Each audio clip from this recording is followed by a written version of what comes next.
Hi guys, I'm so excited to share a video with you today. I feel like it has been forever. Things have just been absolutely crazy, but we are getting back into the swing of things, and today I'm going to share with you our cash envelopes for the first paycheck of November. By the way, I cannot believe that it's November. That's just absolutely like blowing my mind. So we're going to go ahead and get started, and today I'm also going to share with you our sinking funds and the amounts that we're putting into those. I feel like I haven't really done that before, and that is important information, I think, to know, and just to kind of get an idea of how to allocate funds, because obviously the cash that goes into my wallet is not the only money that we deal with throughout the month, and it's not the only money that we need for things, so I feel like it's important to share those sinking funds as well. So let's go ahead and get started with the cash. I do have my Savvy Sense wallet here. I am still absolutely loving this thing. I actually went out last night with some girlfriends, and I did use the little handle that comes out, so that was really awesome. Really awesome feature there that I always forget about. And then probably, oh gosh, 2 weeks ago maybe, my husband and I were out and we needed a pen, and I didn't think I had any because I didn't have any in my purse, and lo and behold, I had one in my wallet that I have now taken out. So let's go ahead and get started with the cash. So our categories, just to refresh you, are groceries, personal, dates, and household, and then the last one is blank. And the last one we use for different things. We use it sometimes for our dog. Sometimes if we have like a birthday that we need to buy things for, we'll use it for that.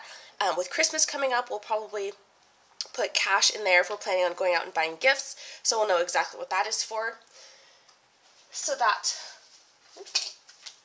last category is quite versatile. So let's go ahead and get started with what we are doing as far as our labeled categories here. So the first one is groceries, and I do typically shop, well, it varies. I do typically shop once on the weekend. However, sometimes I have gone 2 weeks without shopping. So our budget for groceries for this first pay period is $120. I have increased it a little bit, so it's $60 a week for us. And then again, because I kind of change up how I shop each month, really, if I don't use that, say I go over like the first week and spend, $90, and then for the following week I'll only have $30 to use, but if I've spent $90 at the store in 1 week, then I've typically gotten enough food to get us through much more than just 1 week. So one thing I forgot to show you guys is the extra money that we have. We've got $2 left from our date fund for this past month, and then there's $8 in the miscellaneous category here, so I'm going to take that out, as well as the dates, and we could totally use this to like grab a movie today. It's like just a rainy, like nice relaxing day, so I'll probably be at home most of the day.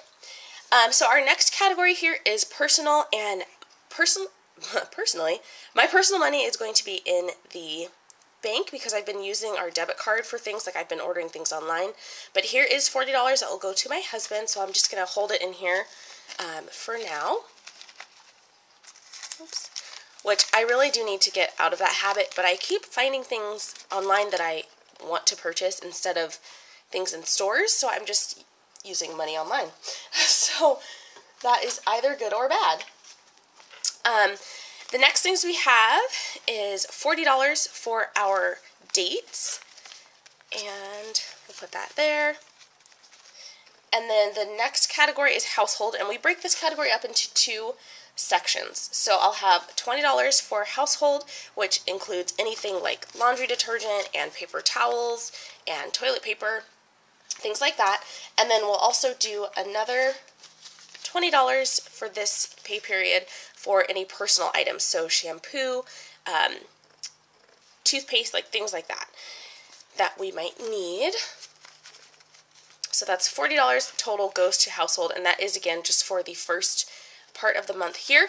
And then we will leave the miscellaneous category empty for now because we don't need anything, and we will be taking the dog to the groomer this month, so money will end up in there probably next pay period. So that's it for our cash envelopes for this pay periods, the start of November, and again, I do this twice a month. I know some people do it just once a month, which we will get to eventually, but we do it right now twice a month, just because that's just how our money's set up right now. So the next thing I want to share with you guys are our sinking funds, and we have, our sinking funds have changed a lot throughout the year, so that's one important thing to know. And actually, probably over the past 2 months, our Christmas budget has increased quite a bit just to make sure we have enough money for Christmas. And then we've also added actually a different category that I'll tell you about because one of our friends is getting married. So here are our sinking funds, and we start with Christmas, which will be $100 that we put in. And by the way, you guys, we don't pull cash out for these things. We have a bank account that we use, and it's divided into several different accounts, and they're named whatever the sinking fund name is, and then that money goes into that specific account so that it's there, and it's easy for us to pull it into our main bank account, but it's not like instant. So we can't just, say, oh my gosh, like I really want to go on another date this month, let's just pull money from our Christmas budget and we'll just go right now. Like, it doesn't work like that, and we don't use it for that. So there we go. So we'll get started. So Christmas again is $100. For clothing, we're doing $40. For Kiki, that's our dog, that's another $40 as well. This is to cover her grooming. The vet, or her grooming, which she only really goes like once every other month, and then any like food that she needs, or like dry food, which she hardly ever needs. We buy it like twice a year, or if we want to buy her like a toy or something like that. Next is the vet. We like to just have money in there in case something does happen and she needs to go to the vet. We have a medical fund, which will get $80, and then our car registration gets $33, which we took the totals from our car registration and divided it by 12, which is how we came up with this number, and that's for both of our cars. And then car maintenance is $40, which is enough to cover an oil change for each of us every other month, which is obviously not how often you change your oil or do pretty much anything to your car, so it's plenty for that. And then the wedding that we are saving for is one of my best friends is getting married next fall, so we're putting $60 a month in there. And then the last one, this category is fancy dates, and that gets $30. So that's anything like if we know that we want to do something fun for Valentine's Day or for our anniversary, or say we just want to go out, like, say it's around Christmas and we just want to have like a date by ourselves, like away from the craziness of your family and what have you. We can just go on a date that might be like a little bit more expensive.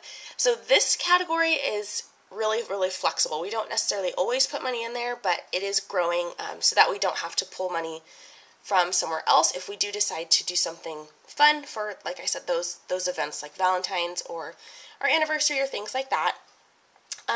What I was going to say about sinking funds is that they are so totally specific for you and what your needs are and what your focus and goals are. There are some months where we don't contribute to hardly any of these things just because they're not necessarily crazy like necessities, and say if we are trying to like just get a little bit extra paid off on a card, then we'll pull from one of these funds and like not contribute to it, and instead we'll just put on the card. So like the fancy dates ones is a good example of that.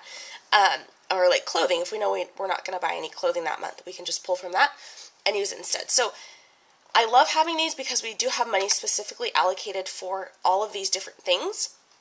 And when the time comes, like for instance, to pay our registration, we're not going to have to scramble in the month and say, oh my goodness, I need to come up with $200 for our registration, or we're not going to eat this month, or something like that. It's really simple, and it's just like a nice guarantee and like, comfort knowing that that money is already sitting there, that you're not pulling from anything that's dire, that if there's an emergency, you don't have to pull from that money in order to pay for things like registration and an oil change and things like that. Like, those things are going to happen, so we have to plan for them. Like, Christmas happens every time, the same time, once a year, so we have to plan for it. So sinking funds are huge and really, really helpful for that.